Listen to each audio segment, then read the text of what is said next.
right now we are in the height of a lot of interracial relationships, interracial marriages, stuff like that. So it's a bridging of different cultures together. So if you have a black lady that's with a Jewish man, and say they open up a restaurant, and she's the person that has the soul food background, but he has the means to back the business, it's a great dynamic. It's a great team effort. You know what I'm saying? And I think with gentrification, you kind of bringing in different nationalities, different cultures into your community. And then we got to share the space with these people.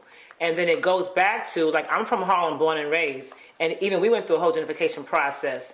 And they thought it would be basically, I want to say 15 years ago, it was going to be that thing. Mm-hmm. Like, it was going to be all white people, entrepreneurs, business people, hedge fund owners that's going to live in Harlem amongst all these different, projects and this and that and the third. I was in Harlem about 3 weeks ago, and I'm driving down the street, and there was a bodega on a block.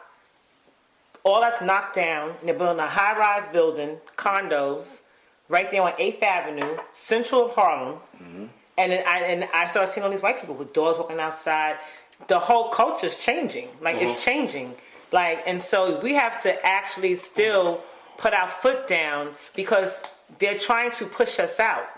And with them trying to push us out, we got to pull that back and say, listen, we got to connect, own our own restaurants, put all the work that it takes to go into doing that, and put it from our resources to actually, have something that we can be proud of where we grew up at. Like, how can you grow up in a location that you grew up seeing people and your aunts and your mothers and your grandparents, and y'all ate these different places, and back then it was all owned by black people. A lot of restaurants like Sweetwater's, Honeysuckles, all that was owned by black people. Perks, owned by black people. Not now. Everything. So what happened? What you said. So I think this is my personal opinion, and me coming from gentrification. So DC, the DC metropolitan area, is one of the highest. Hot sauce. Yeah, you got to. It's one of the most gentrified areas in the country. So I've seen it from every level. So you're talking about from the 90s, early 90s to now. You're talking about Horse and Dickies because of the gentrification. They're about to close. The gentrification is about to close. So we just read that. So to add into that piece, I think it's still on us, the curators, the people who are here and love it and respect that culture, to make that change. Mm-hmm. We need to go into these streets and actually, or to communities, and actually bridge that gap. You know what I mean? Like, understand what it is and what's the need is. No, we need this soul food place here.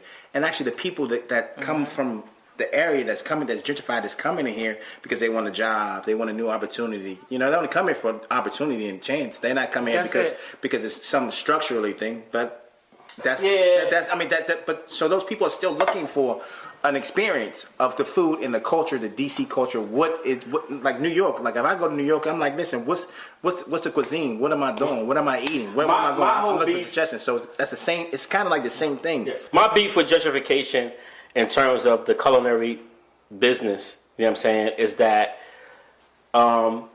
you get people that move into an area, you run an area down to where the property value and everything goes haywire. You disenfranchise people and everything, so everything is a little bit more cheaper for you to buy it.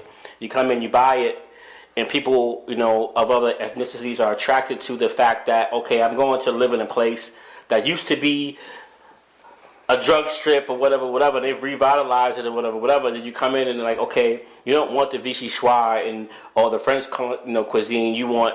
So to me, in this business, even as a consultant, I help people build. But you understand what I'm saying? It's more it's an experience, and I'm like, it's like you're riding a ride at Great Adventures. It's like, I'm gonna go to this neighborhood. I'm gonna live in a place where that used to be a crack den. And I'm gonna do this, I'm gonna do that, and then I'm gonna get some soul food too. I'm gonna get the whole experience. That's how I feel they doing. Like, real talk. But also, what I want to. But listen. It's funny. But listen, as a whole, I think that we still in the Jay-Z mindset. Right. We have the opportunity to buy back the block. Exactly. I don't care. That's what I was going to say. So he hit on my point exactly. Because what I was going to say with Horse and Dickies, with them losing that, don't think that the landlord ain't raised their rent, but they can't afford it no more. Right. And that's what they do. They raise the rent so high. and they make you have to do a whole new lease that you can't afford. I hear all the time. Yeah. Some of my friends have like bakeries, like little, like just different kind of like little restaurants, and they're in the strip mall. And then the landlord says that they're doing great. They're getting money. They're making money. They raise the rent so high that they can't afford it. So they push them out. They have, yeah, and the thing about it is they have to push them out because they want to get that tenant in. They want to get that Chick-fil-A in that's going to make them, they make it $10,000 a month. They want to make $20,000. Right. So and everything is a business side. But I think us as individuals, we need to create those avenues and market. We always been creative since slave days. We always been creative. We always been always. So why can't we do that now? So take that same mindset and okay, let's figure out a way to make it work. And I think that us as in the black chef community and in the black culinary world, I think that we have a responsibility to make sure that we still pushing the envelope to people. I don't care if you just came on, you was just cooking last week. You still have a response. You want to end on this game? You want to make storefront? You need to make a change. What's your purpose? We're gonna come back to that because that's the question I was going to ask. What's your purpose? I wanna switch the dynamic a little bit, and I want to get off all the gentrification and all that other stuff. I want to talk about professional black chefs. Right. And I want to discuss the lack of diversity in kitchens in terms of African Americans, and not only from the line level, cooks and so on, but I said this, I asked this question in the last, in the first podcast, what happened to the black executive chef? Where is he? You understand what I'm saying? I came through, I got out of culinary in 97, and I've been going through, restaurants and doing my thing and so forth and so on. When I first got into the restaurant business, and again, this is no slight to any other. How many black chefs were there when you came out of school back then? Zero. The only black chef I think I knew about, 97, 99. The only black chef I think I knew about that was popping at the time in New York City was I was just hearing about Marcus Samuelson because he was working at Aquavie. Mm-hmm. He wasn't Red Rooster Marcus Samuelson yet. And as far as TV and stuff, the only person I heard about was G. Garvin. Mm-hmm. You know what I'm saying? But I look at infant stages. Yeah, but I'm saying. So I'm looking at. Yeah. I'm looking at. And I got an interesting story about that too. I'm looking at not per se, but I'm just looking at the whole dynamic of the industry, and I'm coming through and every executive chef was Caucasian. Every dishwasher was Haitian or African. Every line cook was Haitian. You know what I'm saying? And now when you look at the industry from a professional standpoint, a lot of chefs executive chefs are either Caucasian or of Latin or Hispanic descent. Mm-hmm. Mm-hmm. The entire line is of Hispanic descent. You know what I'm saying? And even down to the dishwashers. So, what happened?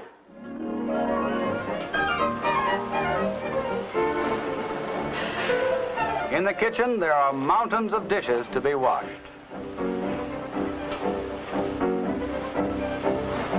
The dishwasher is an indispensable member of the hotel crew. Without him, the work of all the cooks and chefs and waiters would go for nothing. Well, to be blunt, be honest. The whole dynamic changed when the Spanish culture came into the working environment. It changed completely because they're just happy to have a job. Mm-hmm.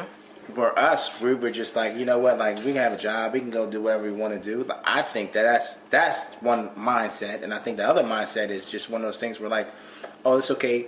That person evolved. They didn't want to just keep doing the dishes. They wanted to prep. Oh yeah, no, I want more hours. What do I need to do to get more hours? Mm-hmm. That's what it is. I think that's what it is. And when we were more cared about the other things. Right. You know what I mean? Other things and surviving another way. Because we were all evolving too as a culture too in different ways. Mm-hmm. So we wanted to be the black executive chefs. We wanted to be the owners. We wanted to be these things. And at the end of the day, that culture came in and was just no, we want to do this. We want to prep. We want to right. do I think that's the cycle that came in. But I think from my standpoint, for what I've seen, it became a way for the restaurant owners, who weren't of African American or minority descent, to get a little bit of cheaper labor, For sure. and get people that were going to do certain jobs and didn't feel a certain way about doing the dishes or scrubbing the pots and so forth and so on. You know what I mean? No shade to anybody that they work hard. They do. Like their whole lifestyle is about working hard and so forth. The work ethic is crazy. It's totally So is it fair to say that they came to do it and were willing to do a job that the African American cooks and chefs didn't want to do? No. Or was it that the restaurant owners tried to push them out because they wanted more? I think it's this, and you hit on that. As we wanted to do more, we wanted to move up that ladder of success. We wanted to now come from a dishwasher to a line cook, to doing a salad station, to actually being a sous chef, this and a third. The more that we wanted to grow, the business owner that owned the restaurant saw that, was like, I don't want them to grow. They got to stay where they are. But I'm going to take the new Latin people and make them work just as hard, do double the work for less money. And that's how we got pushed out. Because they took less money, and they didn't want to grow into anything else. They like you said, they was happy doing what they was doing. I think they're happy doing that's what they want another to do. piece too. Like, I'm gonna be honest with you, it's Yeah, people, like, they people don't- I know even to this day that do the same. I mean, I've You seen it. They don't want They're like, the listen, guy that you used I'm to okay work with with, that I'm was okay a with being sous a chef. dishwasher. You said he don't want to be no executive chef. He want to do just what he's doing. Because I'm making my money. And making I'm his doing what I money, gotta do. got his family, and so that's what happens, is that we're being penalized for wanting to grow and want more, whereas if we were, as they say, stay in our place and keep doing what they want us to do, then they're happy. The minute that we kind of challenge that and want to be better and go beyond, it's a problem. I've been in many situations where I felt as if I wanted to grow as a chef, and other people have tried to put barriers in my way where I couldn't do the things that I wanted to do, and so forth and so on. So coming from that, and I've dealt with a whole lot of challenges, but do you think that's why, and this is jumping back to the first episode, do you think that's why you have a lot of African American chefs in this country who are now jumping on the social media bandwagons and trying to do that, be the IG chef as opposed to being a restaurant chef because they feel disenfranchised in working in those establishments? Is it a way for they feel like they go straight to the consumer? Could be. And they just got to get this out. They got to get the creativity out. Like, oh, you're holding me back. Is that one of the things that It could be. is making these guys go to these lengths? I think that's It could be. definitely a fair piece. assessment. There is somebody out here has that mindset for sure. But I think as a whole, I think that people are just like, listen to me. I can make good food and I can make great food. Have you seen that the Instagram handle Cooking for Bay? Yeah. So like, that's how shit. Like sometimes Lord have mercy. Hold on. That's how shit. So Henry, we know. Where's the camera? Listen, we know. I need Cooking for Bay to come on this show and show his face. Because this dude is crazy. I get entertained when I see that. So understanding, like, I know heights, dimensions, and how food people eat with their eyes, and understand, like, that piece of it. And I think that sometimes people see it and like, man, I can do it. Exactly. And like, okay, Soldier boy complex. So let me quit my job. Let me listen to me, honey. I got this because I'm selling these plates for $15, and I'm gonna make this money, baby. I can sell 100 plates in a night. That's $1,500. That's more than I make a week. Mm-hmm. So we gonna do this. So that's what it is for me. So that's the piece. So they see the financial piece and don't understand the piece that that we all went through. Mm-hmm. Mm-hmm. Being in this career of understanding of working hard, the work ethic, the integrity, that plate, every plate's got to look the same, consistency. They don't have the same mindset. So they haven't been trained. They just see it and like, no, I can do it. I think that's what it is. They are selling food till it runs out. Once it runs out, that's it. I'm making 100 plates. Once that goes, that's it. I'm done. That's their business. And they bet on that, so they count their money. I'm gonna do the turkey wings. I'm gonna do these greens. I'm gonna do this rice, and that's what I'm gonna do. And I got 100 plates, and that's what. So it's a mindset. So it's a financial component to me that drives them to do that. But for the culture, how does that promote overall growth? Like so for me, I personally am not in competition with that person. Right. That person there is who they are. Right. Listen to me. I appreciate who you are, and you make my